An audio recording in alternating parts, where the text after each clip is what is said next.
Hello friends, welcome back to my new vlog. So गैमी 1 year की हो चुकी है और गैमी का जब बर्थडे था तो मैं गैमी के बर्थडे के लिए एक छोटा सा मैंने केक बनाया था। एक दिन पहले मैं बना के फ्रिज में रख दिया था मैंने। और फिर जब गैमी सोई थी उसके पहले मैंने सारा बैलून फुला के उसके आसपास रख दिया था। जब गैमी उठती है ना, मैं उसका एक्सप्रेशन देखना चाहती हूँ तो गैमी ध्यान से अपने नानी को देखती है, क्योंकि उसकी नानी उसको हैप्पी बर्थडे बोलती रहती हैं, तो वो ध्यान से देखती है, बैलून को देखती है और गैमी बहुत ही खुश होती है। वो देख के मुझे बहुत ज़्यादा खुशी मिलती है। गैमी का जिस दिन बर्थडे था मैं उस दिन बहुत ज़्यादा इमोशनल हो गई थी, क्योंकि गैमी जब बॉर्न हुई थी उस टाइम पे वो कितनी छोटी थी और बच्चे कितने जल्दी बड़े हो जाते हैं ना। ऐसा लगता है कि जैसे अभी तो हुई थी इतनी जल्दी बड़ी हो गई। गैमी फिर मस्ती करना स्टार्ट कर देती है, बैलून जो रहता है उसके साथ खेलना स्टार्ट कर देती है। ये देख के मुझे बहुत ही ज़्यादा खुशी होती है।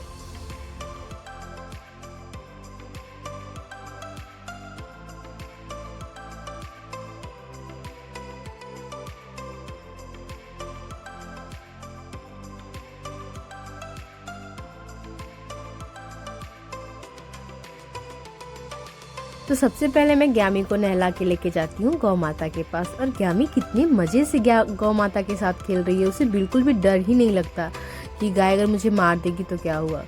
उसे कोई डर नहीं है, बस वो खेलना स्टार्ट कर देती है और इतने प्यार से खेलती है ना, जैसे लगता है कि छोटे बच्चे को खिला रही है।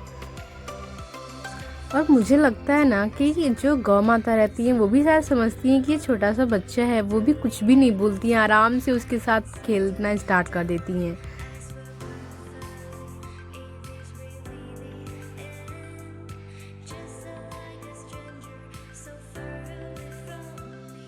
और कुछ टाइम के बाद ना गैमी गौ माता का कान खींचना स्टार्ट कर देती है। मुझे डर लगता है कहीं मारे ना, लेकिन बिल्कुल भी नहीं मार रही थी और अच्छे से आराम से गैमी खेल रही थी उसके साथ। गैमी अभी चलना स्टार्ट नहीं की थी, जब 1 ईयर की हो चुकी थी तो अभी तो चलना स्टार्ट कर दिया, बट उस टाइम पे गैमी चल नहीं रही थी। तो वहाँ पे जाते ही मस्ती वगैरह स्टार्ट हो गया था गैमी का। और फिर मैं गैमी को सीढ़ियों पे छोड़ देती हूँ तो गैमी खुद से चढ़ना स्टार्ट कर देती है, क्योंकि घर पे भी जब थी ना गैमी तो सीढ़ी इतनी जल्दी चढ़ के भागती थी कि पूछी ही मत। तो गैमी को मैंने सीढ़ी पे छोड़ दिया तो गैमी अपना धीरे धीरे सीढ़ी पे चढ़ती जा रही है। जब लोग दर्शन करने के लिए मंदिर में जाते हैं तो पंडित जी वहाँ पे गैमी को एक माला पहना देते हैं और गैमी ध्यान से माला को देखती रहती है। हम लोग गए थे डाला वैष्णो देवी, जहाँ पे हमने रूम बुक किया था और वहाँ पे बर्थडे के लिए डेकोरेशन वगैरह हम लोगों ने खुद से किया था।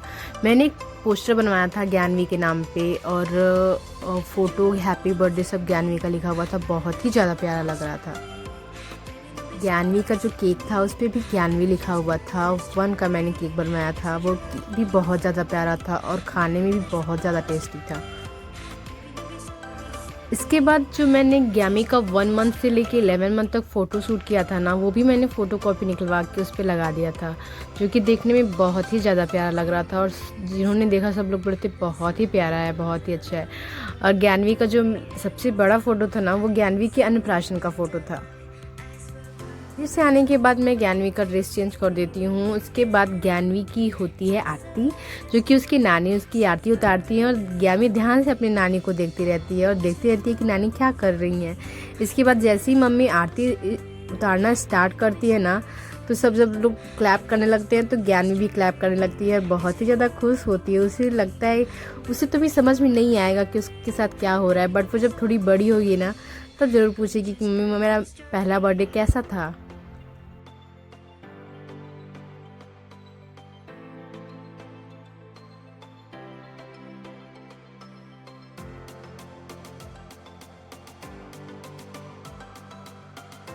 जब गैमी की आरती हो जाती है उसके बाद गैमी का होता है केक कट। सब लोग कहते हैं कि कैंडल नहीं जलाना चाहिए, हम लोग का जो धर्म है उसमें दिया जलाना चाहिए, क्योंकि कैंडल जला के उसे बुझाना नहीं चाहिए। तो हम लोगों ने दिया ही जलाया था। और जब सब लोग क्लैप करने लगे थे ना, तो गैनवी का ध्यान सबके ऊपर था, केक के ऊपर बिल्कुल भी नहीं था। तो मैं गैनवी का केक मैं खुद कट करती हूँ एंड उसके बाद गैनवी को थोड़ा सा केक खिलाती हूँ। गैनवी तो मीठा खाती ही नहीं है, बट फिर भी मैं थोड़ा सा सुख के लिए उसके मुँह में थोड़ा सा खिला देती हूँ। तो ये रहा गैमी के बर्थडे का वीडियो। अगर आपको ये वीडियो पसंद आता है तो प्लीज़ लाइक करिए, फ्रेंड्स के साथ शेयर करिए एंड हमारे चैनल को सब्सक्राइब करना बिल्कुल भी मत भूलिएगा। Thank you so much for watching this video.